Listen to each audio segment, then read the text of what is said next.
ඔබට මුලින් ලේන් පැටියෙක් ලැබුණොත් කුමක්ද කළ යුත්තේ?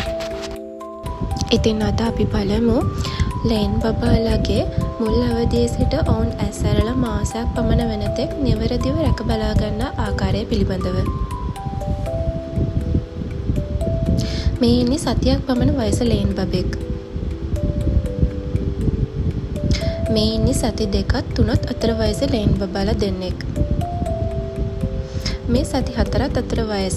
මේ වයස පසු වුණාට පස්සේ තමයි එයාලා ඇස් අරින්න පටන් ගන්නෙ. සාමාන්‍යයෙන් සති 5 ඉවරෙච්ච ගමන්. ඔබට සතියක් පමණ ලේන් බබෙක් ලැබුණොත් ඔබ කුමක්ද මුලින්ම කළ යුත්තේ? ඉතින් මුලින්ම කරන්න ඕනේ එයාව උණුසුම් කරන එක.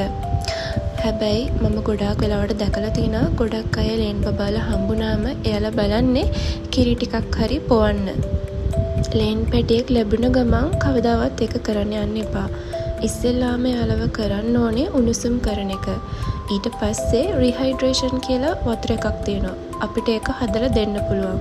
මොකද අපි දන්නේ ඒ පැටියගේ බඩේ තාමටත් මව්කිරි තියනවද එහෙම නැත්නම් වෙනත් යමක් තියනවද කියලා. රීහයිඩ්‍රේෂන් එක හදාගන්න විදිය මම ඉස්සරහට කියන්නම්. ඉන්පසු පැයක් පමණ ගියාට පස්සේ පැටියට එළුකිරි සමග යෝගට් මිශ්‍රණය ලබා දෙන්න පුළුවන්. අපි බලමු සතියක් සති 3ත් 4ත් වයස ලේන් බබෙක් උණුසුම් කරගන්න ආකාරය. මේ රූප සටහනේ දිස්වෙන විදියට මේ වගේ හිස් අරක්කු බෝතලයක් හරි කාලේ බෝතලයක් හරි ඔයාලට අරගෙන ඒක හොඳට සෝදා පිරිසිදු කර ඒකට උණු වතුර දමා හොඳින් මූඩිය තද වෙන්න වහගන්න. ඊට පස්සේ ඒක හොඳ රෙදි කඩකින් ඔතන්න. ඉන්පසු ලේන් බබාව දාන කූඩේ පැත්තකට වෙන්න ඒක තියලා ඒකට උඩින් තව ගණකම රෙද්දක් දාන්න. ලේන් පැටියව කපු රෙදි කඩක් ඇතුළට දාලා අර කූඩේ ඇතුළට දාන්න. එතකොට එයා එතන තියෙන උණුසුම්ම තැන හොයන් යන්න පටන් ගන්නවා. පුංචි ලේන් පැටියෙක්ට ගොඩක්ම වැදගත් උණුහුම. මොකද එයාලගේ ඇඟ වර්ධනය වෙන්නේ උණුහුමත් සමග. එතකොට සතියත් සති 3ත් 4ත් අතර වයසේ ලේන් බබෙක් උණුසුම් කර ලබා දෙන ආහාර මොනවද? මුලින්ම ලේන් පැටිය හොඳින් උණුසුම් කර එයාව අතට අරන් බලන්න එයාගේ ඇඟේ රස්නේ තාම තියෙනවද කියලා. එයා මේ මොහොතේ උණුසුම් වෙලා නම් ඉන්නේ එයාව අරන් පැටියට රීහයිඩ්‍රේෂන් එක මුලින්ම පවන්න ඕනේ. කිරි නෙමෙයි. රීහයිඩ්‍රේෂන් එක මගින් කරන්නේ පැටියගේ බඩේ තාමත් මව් කිරි හෝ වෙනත් යමක් තියෙනවා නම් ඒ සුද්ධ කර යවන එක. සාමාන්‍යයෙන් පොඩි පැටියෙක් මාස 1ක් 2ක් අතර වයස නම් එයා බොන්නේ කිරි පමණයි. නමුත් කැලෑවේ ඉන්න ලේන්නුන්ගේ ලේන් අම්මලා යාලට කන්න පුරුදු කරන්නේ සාමාන්‍යයෙන් ගස්වල දළු, ගොඩම්ම අඹ දළු, ගස්වල පොතු ඒ යාලගේ දත්වල චූටි චුට්ට ලෑටි ගන්න තමයි යාලා පුරුදු කරන්නේ. ඒත් එයාලා මාස 2ක් වෙනකම් මව්කිරි පමණයි බොන්නේ. රීහයිඩ්‍රේෂන් එක සාදා ගන්න ආකාරය. මද රස්නේ උණු වතුර කෝප්පයකට සීනි තේ හැඳි 1ක් ලුණු තේ හැඳි කාලක් දාලා හොඳට මික්ස් කරගන්න. මෙය හොඳින් කලවම් කර පැටියට ටිකක් පොවන්න. සාමාන්‍යයෙන් පොඩි තේ හැඳි 2ක් 3ක් අතර ප්‍රමාණයක්. එය ඔබට ලැබෙන පැටියගෙන් පැටියට ප්‍රමාණය වෙනස් වෙන්නද පුළුවන්. මතක තබා ගන්න මෙය පොවන්න කලින් පැටිය උණුසුම් වෙලා පැය භාගයක් පැයක් අතර වෙන්න ඕනේ. ඉතින් මේ ඉන්නේ මගේ චූටි බණ්ඩියා. මට මෙයාව ලැබෙද්දි නම් මෙයාට මාස 1කමාරක් විතර වෙනවා.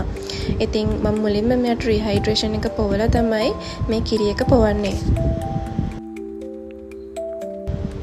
එතකොට එළුකිරි සමග යෝගට් මිශ්‍රණය හදාගන්නේ කොහොමද?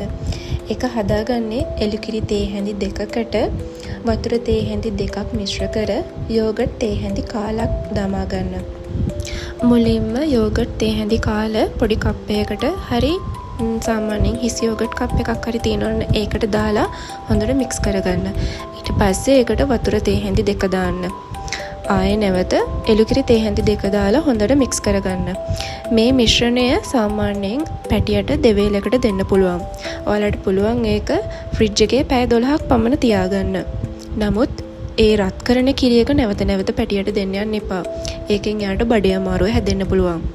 ඒ නිසා වෙනම කප් එකේ කිරි එක දාලා ඊට පස්සේ ඔයගෙන් ටිකක් අරගෙන ඒ වෙනම කප් එකකට ඒක ඩබල් බොයිල් කරගන්න.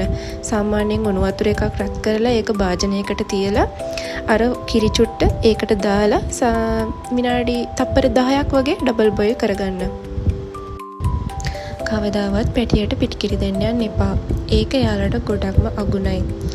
ඉතින් ඔයාලට පුළුවන් ෆ්‍රෙෂ් මිල්ක් හරි එළු කිරි හරි ලබා දෙන්න.